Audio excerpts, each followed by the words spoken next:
मैं कोई सीमा की तरह भागने वाली भगोड़ी नहीं हूँ। बस बहुत हो गया, 15 साल बहुत जुल्म सह लिया। पाकिस्तान अगर मेरा प्यार है तो भारत मेरी जमीन है। अंजू और फातिमा दोनों मेरे नाम हैं। आपको जो पसंद आए उस नाम से मुझे पुकार लें। ये इंटरव्यू दिया है भारत पहुंचने पर अंजू ने।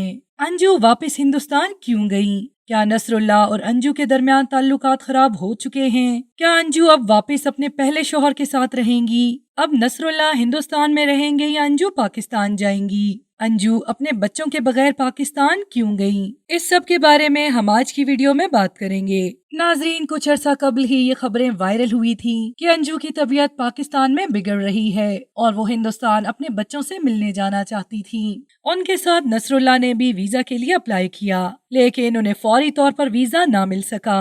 अंजू यहाँ अपने बच्चों से मिलने आई हैं और उनका कहना है कि मैं भाग के पाकिस्तान नहीं गई, मैं लीगल तरीके से पाकिस्तान गई थी। मैं किसी भी वक्त हिंदुस्तान वापस आ सकती थी, इसलिए अपने बच्चों को लेकर साथ नहीं गई। सीमा के बारे में उन्होंने कहा कि वो भगोड़ी है और वो भाग कर गई है, इसीलिए वो सब कुछ साथ ले गई। अंजू का कहना था कि मैंने अपनी वालिदा को पहले ही नसरुल्लाह के बारे में बता दिया था, पाकिस्तान जाने का इसलिए नहीं बताया कि इतना दूर कोई जाने ना देता। अंजू ने अपनी गलती तस्लीम करते हुए कहा कि मैं लीगल तरीके से अपने पहले खावन से तलाक नहीं ली और मैं लीगली ये रिश्ता खत्म करके अपने बच्चे लेने आई हूँ। नसरुल्लाह से निकाह के सवाल के बारे में उन्होंने कहा कि मेरा नसरुल्लाह से निकाह हो चुका है और उन्होंने मेरे बच्चों समेत मुझे एक्सेप्ट किया है। उनका मजीद कहना है कि मेरे पहले शौहर अब बच्चे मेरे पास भेजते हैं और वो कहते हैं कि इन बच्चों की तुम ज्यादा अच्छे से परवरिश कर सकती हो।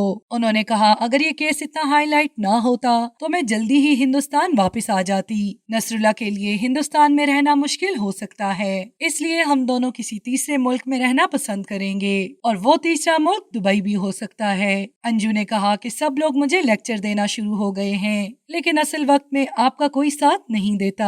मेरे पहले हस्बैंड के लिए कोई फीलिंग्स नहीं थी, मैं सिर्फ अपने बच्चों की फीलिंग्स की वजह से आई हूँ। उनका कहना था कि जब एक लड़की को तकलीफ होती है तो सबसे पहले अपने पेरेंट्स को आवाज लगाती है और मैंने भी ठीक यही किया, लेकिन उस वक्त किसी ने मेरी बात नहीं सुनी। मैं 15 साल रोती रही और जुल्म बर्दाश्त करती रही, लेकिन हर चीज की एक इंतहा होती है। उस वक्त ये गाँव वाले और मेरे माँ बाप कहाँ थे जब मैं ये सब बर्दाश्त कर रही थी? मेरे माँ बाप को मुझ पर ट्रस्ट नहीं था, उन्होंने कभी मेरी बात सुनने की कोशिश नहीं की। अब वो मुझसे बात करने की कोशिश कर रहे हैं, लेकिन मैं उनसे खुद ही बात नहीं करना चाहती क्योंकि मुझे जब उनकी जरूरत थी तब वो मेरे साथ नहीं थे। उन्होंने मजीद कहा कि माँ बाप को ही उनके बच्चों का दुख समझना होता है जो उन्होंने नहीं समझा।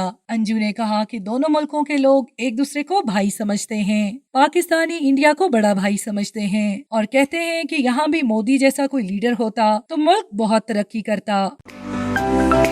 To watch more videos, please subscribe to our channel and click the bell icon.